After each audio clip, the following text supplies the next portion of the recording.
In today's video, I'm going to teach you how to add a website shortcut from Safari on iPhone. If there's a website you visit often, adding it to your home screen is a great way to make it feel more accessible, almost like a regular app.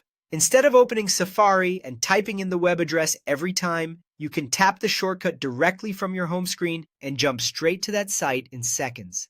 This is especially useful for websites you use daily, like web tools, news sites, or online portals.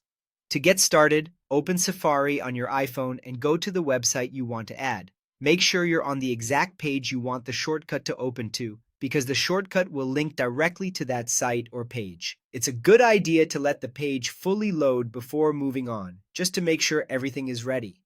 Once you're on the website, tap the Share button. This is the icon that looks like a square with an arrow pointing upward.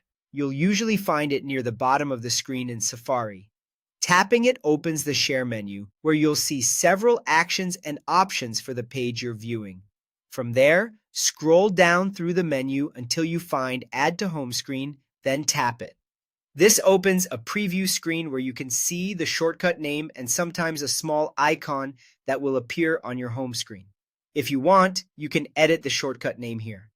Keeping the name short and clear can make it easier to recognize later, especially if you have a lot of apps and shortcuts on your device. After that, tap Add in the top corner. As soon as you do, the website shortcut will be placed on your home screen like an app icon. You can move it around later just like you would with any other app, so feel free to place it wherever it's most convenient.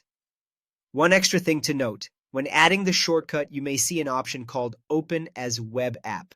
If you turn this on, the website will open in its own separate app-like window instead of opening inside Safari. That can make the experience look cleaner and more focused, especially for websites designed to work well like apps. If you leave it off, the shortcut will still work, but it will open through Safari in the usual way. And that's it. Once the shortcut is added, just tap it anytime from your home screen to open the website quickly and easily.